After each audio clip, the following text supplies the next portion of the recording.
Hello, this is Wayne Costi. I'm going to talk about Sergeant William Lagasse, C.I.T, and the weakest evidence. Sergeant William Lagasse was a witness to the plane approach and an impact into the Pentagon on 9/11. There are three interviews that I'll be discussing here. The first recorded interview is in the Library of Congress, recorded in Fredericksburg, Virginia, December 4th, 2001. Then there's ABC's Nightline, which was recorded a year later for September 2002. And then there's the Citizen Investigation Team interviews that were done, I believe, in 2006. At the CITGO station, Sergeant Lagasse was refueling his car. The CITGO security camera videos show him standing at the northwesternmost gas pump on the station side of the gas pump. So the gas pump's between him and Arlington National Cemetery. And the security camera captures a shadow on the south side, which is the opposite side from where he's at.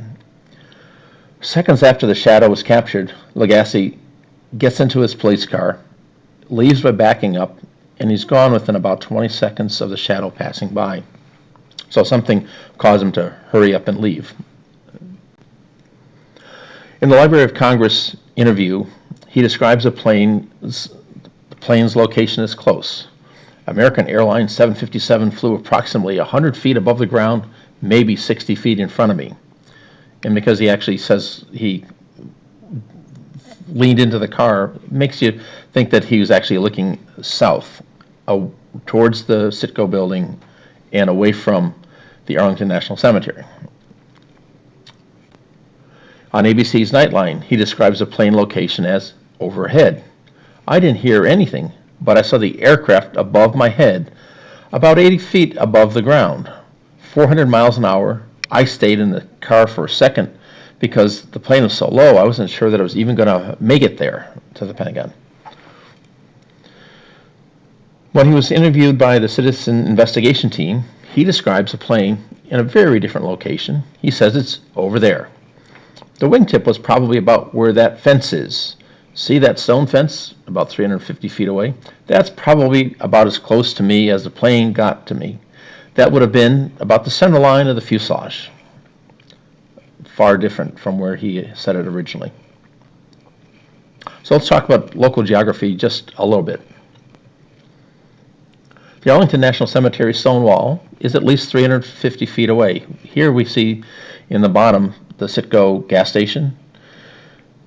We have the red line beginning about at the pump where Sergeant Lagasse was seen standing, refueling his car. And he points to the stone wall that is alongside the road over there. And I've circled the whole thing with a red circle. The south of CITGO flight path that is consistent with the damage is shown in the red line and is on the south side, and there was a shadow that was captured in the on the road in front of there, about where the 107 is. And then after 20 seconds, about 20 seconds after that, he's backed up and is left.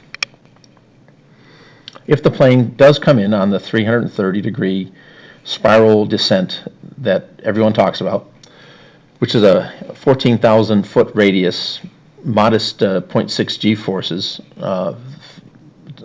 descending circle, you'll see that the plane is coming in and then it's accelerating as it's descending to the 540 miles an hour. And then at the very end, you see if it was actually north of CITGO, it would have had to have made some kind of a little jig in order to cross over the Navy Annex, north of CITGO, and then turn to impact the Pentagon or do whatever it did. So if we zoom in on that, we can see that this little jig would have required very tight radius turns at very high speeds in dozen or so plane lengths, and a plane can't do these kind of maneuvers that quickly. And I'll also point out that I've highlighted where 1400 South Barton, and that is the location of Tom Trapezio, who said he looked looked up and saw a plane flying low over his deck on 9/11, and that's where he was. And so the radar tracks, the witness report are all consistent. Now, spoken in his own words, we're going to have the 3 video clips. Immediately after the 11th, I didn't hear anything, but I saw the aircraft above my head, about 80 feet above the ground, 400 miles an hour. And I stayed in the car for a second because the plane was so low, I wasn't sure that it was even going to make it there.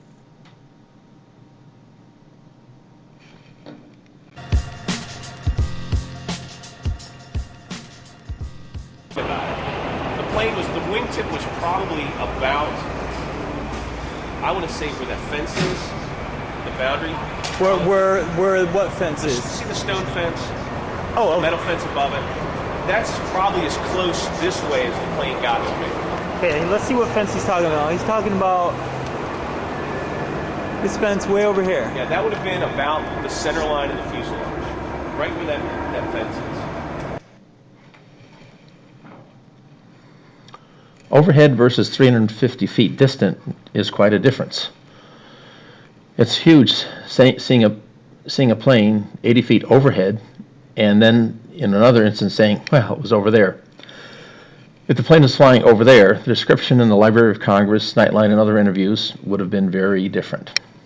I didn't hear anything, but I saw the aircraft above my head, about 80 feet above the ground. 80 feet above the ground, over my head.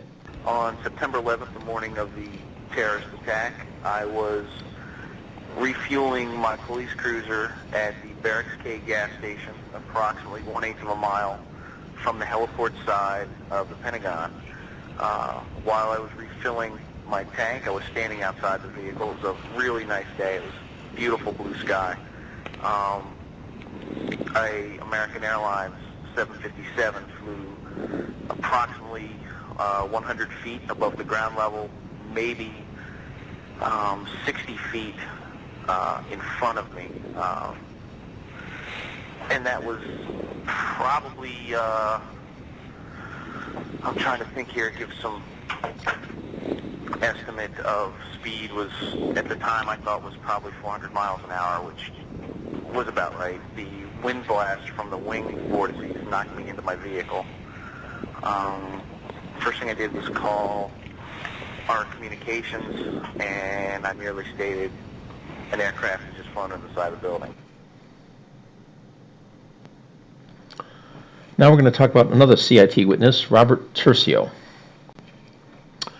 Robert Tercio was another CIT witness. He was interviewed by them about the same date as Lagasse and Brooks. Robert Tercio unambiguously supports Lagasse's above my head statement in Nightline and the Library of Congress interview, and explicitly contradicts the location of the plane given by Lagasse to CIT. So a CIT witness contradicts the other CIT witness unambiguously. The location of Robert Tercio is shown by the red arrow. That's where he was standing, and he was pointing out and saying that the plane was visible along the plane that you see there, the highlighted in blue, pointing towards the area of the marked as the flight path. So that's where he said. Now the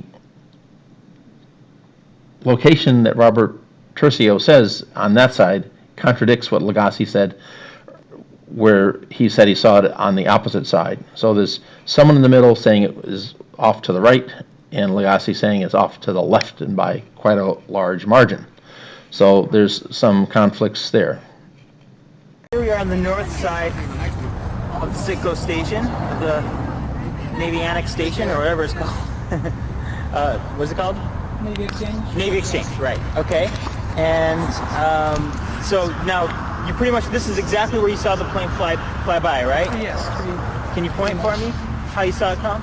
Well, I would say it seemed to be just over the canopy here, just over the corner of this canopy. So now we have our conclusion. the evidence for a North Pass, especially given by Sergeant Lagasse, is the weakest evidence. There are some that claim that the north of CITGO flight path is the strongest evidence we have regarding malfeasance on 9/11. In fact, it's the weakest evidence imaginable to include in something like a grand jury petition. Contradictory statements made by the same witness are really, in many ways, completely unusable. Thank you.